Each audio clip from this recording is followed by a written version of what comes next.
Hello everyone, मैं हूं अभिनव। आज मैं आपको एक्सप्लेन करने वाला हूं मार्वल यूनिवर्स की न्यू मूवी जो हाल ही में रिलीज हुई है, जिसका नाम है Shang Chi the legend of ten rings. तो दोस्तों, बिना समय गवाए मैं आपको मूवी की एक्सप्लेनेशन करूं उससे पहले आप मेरे यूट्यूब चैनल अभिनव एक्सप्लेनेशन को सब्सक्राइब करें और साथ ही मेरी वीडियोज़ को लाइक करें, शेयर करें। मूवी की शुरुआत होती है एक युद्ध से, जिसमें एक योद्धा लड़ रहे होते हैं जिसका नाम होता है बैम्बू, जो अपनी सेना के साथ दुश्मनों से लड़ रहे होते हैं। युद्ध में हम देखते हैं कि बैम्बो के पास 10 रिंग्स होती हैं जो युद्ध लड़ने में उसकी हर नए तरीके से उसकी मदद करती हैं। वो 10 रिंग्स इतनी ताकतवर थी कि उन्हें धारण करने वाला बंदा अमर हो जाता था। उन 10 रिंग्स की मदद से बैम्बो ने अनगिनत लड़ाइयाँ जीती और लगभग 1000 साल तक ये सब चलता रहा। समय के साथ उसने अपनी एक टीम डेवलप कर ली जिसका नाम भी उसने 10 रिंग्स ही रखा। समय के साथ वो और ताकतवर और हर राजनेताओं से जीतता गया। वो कहते हैं ना कि लालच एक बड़ी बला होती है। बैम्बू को ताकत पाने का लालच था, इसलिए उसने एक ऐसा गांव ढूंढा जहां पर अजीबोगरीब जानवर और अद्भुत मड़ियाँ पाई जाती हैं। शक्तियों के लालच में बैम्बू उस जंगल में जाता है जहां पर उसे जादुई जंगल द्वारा उसका रास्ता रोका जाता है, परंतु उसकी गाड़ी और टीम एक खाई में गिर जाती है और वो 10 रिंग्स की शक्ति के कारण बच जाता है।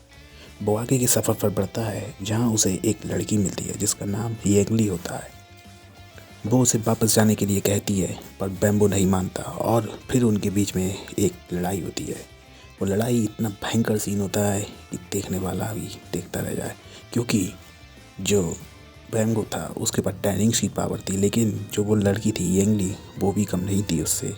इसी लड़ाई में दोनों को एक दूसरे से प्यार हो जाता है, जो कि बैम्बो को प्यार इसलिए हो जाता है क्योंकि उसके बराबर का पहली बार कोई मिला था। वो दोनों एक दूसरे से शादी कर लेते हैं और दोनों उस गांव से बाहर चले जाते हैं क्योंकि उस गांव वालों ने बैम्बो को स्वीकार नहीं किया था। कुछ साल बाद हम देखते हैं कि बैम्बो शैंक-ची, जो कि बेबी शैंक-ची है, उसको गोद में लिए खिला रहा है। एक्चुअली होता ये सब ये है कि शैंक-ची की जो माँ होती है वो उस छोटे से शैंक-ची को कहानी सुना रही होती है। उसकी माँ उसे एक लॉकेट देती है और कहती है कि ये एक रोशनी है, जब कभी तुम अंधेरे में फंस जाओगे तो ये तुम्हें रास्ता दिखाएगी। इसके बाद प्रेजेंट टाइम का सीन आता है। शैंक-ची ने अपना नाम शॉन्ग रख लिया होता है। उसके पास एक कार्ड आता है जिसपे एक ड्रैगन बना होता है।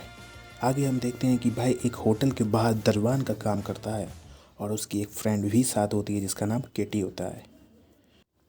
मूवी आगे बढ़ती है और हम देखते हैं कि अगले मॉर्निंग शैंक-ची अपनी फ्रेंड कैटी के साथ मेट्रो से जाते हैं, तो रास्ते में कुछ गुंडे शैंक-ची के लॉकेट को छीनने की कोशिश करते हैं। इसके बाद शैंक-ची अपनी फुल फॉर्म में आकर उन सब से लड़ता है। ऑसम यार, बहुत ही अच्छी फाइट सीन दिखाई गई है, लेकिन फिर भी वो लोग उसके लॉकेट को छीन के ले जाते हैं। इस घटना के बाद शैंक-ची समझ जाता है कि ऐसा लॉकेट मेरी बहन शाइलिन के पास भी है, तो वो लोग उसके पास भी जाएंगे। इसके बाद वो कैटी को सारी कहानी समझाता है। उसके साथ मकाओ को जाने के लिए निकल पड़ता है। मकाओ में वो अपनी बहन के फाइट क्लब में जाता है, जहाँ पर पहुँचने के बाद हम काफ़ी सारे बैटल्स को देखते हैं। उनमें से एक बैटल वोंग और एमोबिनेशन के बीच में हो रहा होता है। वोंग के बारे में हम डॉक्टर स्ट्रेंज मूवी में एक्सप्लेन करेंगे, इसके लिए आपको मेरे चैनल पर बनिए रहना होगा। उस फाइट क्लब में अनजाने से शॉन्ग-ची द्वारा एक गलती हो जाती है। उसके द्वारा एक फॉर्म साइन कर लिया जाता है जिसमें ये लिखा होता है कि उसे भी अगली फाइट लड़नी होगी। फाइनल राउंड में शैंक-ची को एक अनजाने वॉरियर्स के साथ लड़ना होता है। वो वॉरियर कोई और नहीं बल्कि उसकी बहन शाइलिन होती है। दोनों के बीच में एक तगड़ी फाइट सीन होता है। एक्चुअली शाइलिन शैंक-ची से बहुत ज़्यादा नाराज़ थी क्योंकि वो उसे बचपन में अकेला छोड़कर चला गया था। शैंक-ची उसे समझाने की कोशिश करता है। फाइट जीतने के बाद शाइलिन शैंक-ची से कहती है कि यह किला मेरा है, मुझे कोई खतरा नहीं है, मैं यहाँ सुरक्षित हूँ। तो शैंक-ची उससे पूछता है कि तुमने वो पोस्ट कार्ड मुझे क्यों भेजा। तब शाइलिन कहती है मैंने कोई पोस्ट कार्ड तुम्हें नहीं भेजा है। एक्चुअली होता ये सब एक ट्रैप होता है उनके पिता द्वारा उनको इकट्ठा करने का।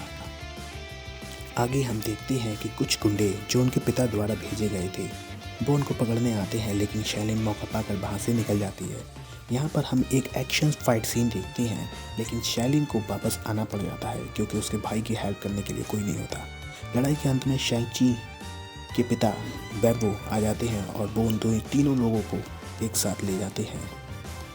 आगे हम देखते हैं कि बैम्बू शैंग-ची और शाइलिन को बताते हैं कि कुछ टाइम पहले उन्हें एक किताब मिली थी जिसमें तालू विलेज के बारे में बताया गया था। उनके पिता कहते हैं कि उनकी पत्नी यानी शैंग-ची की माँ उस तालू विलेज के पीछे एक जादुई दरवाजे के अंदर कैद है, हमें उन्हें बचाना होगा। शैंग-ची कहता है ऐसा नहीं हो सकता, माँ मर चुकी हैं। बैम्बू कहते हैं ये बात उनकी माँ ने ही खुद उनके कानों में आकर बताई है। उनको विश्वास दिलाने के लिए बैम्बू उन दोनों लॉकेट्स को एक ड्रैगन की आंखों में लगाते हैं तो वो ड्रैगन जाग जाता है और पानी की मदद से एक नक्शा बनाता है। वो नक्शा तालू विलेज का रास्ता दिखाता है। एक्चुअली इस कहानी का ये ट्विस्ट है कि उस जंगल के पीछे एक दीवार होती है जिसमें एक शैतान ड्रैगन क्रिएट होता है। वो बैम्बू को उनकी पत्नी के रूप में बुलाता था। वो इसलिए क्योंकि बैम्बू सबसे ज़्यादा शक्तिशाली और पावरफुल था, क्योंकि उसके पास टेरेक्स की शक्ति थी। अंत में हम देखते हैं उस शैतान ड्रैगन के द्वारा शैंग-ची के पिता यानी कि बैम्बू का खात्मा हो जाता है और मरते वक्त जो बैम्बू था वो अपनी टेरेक्स की पावर शैंग-ची को डोनेट कर देता है। इसके बाद शैंग-ची फुल पोटेंशियल पावर में आ जाता है और उस शैतान ड्रैगन का खात्मा कर देता है। मूवी के पोस्ट क्रेडिट सीन में हम देखते हैं कि वोंग यानी जो डॉक्टर स्ट्रेंज मूवी में आपको बताया जाएगा, जिसके बारे में वो शैंग-ची और कैटी को अपने साथ ले जाता है और आगे मूवी ख़त्म हो जाती है।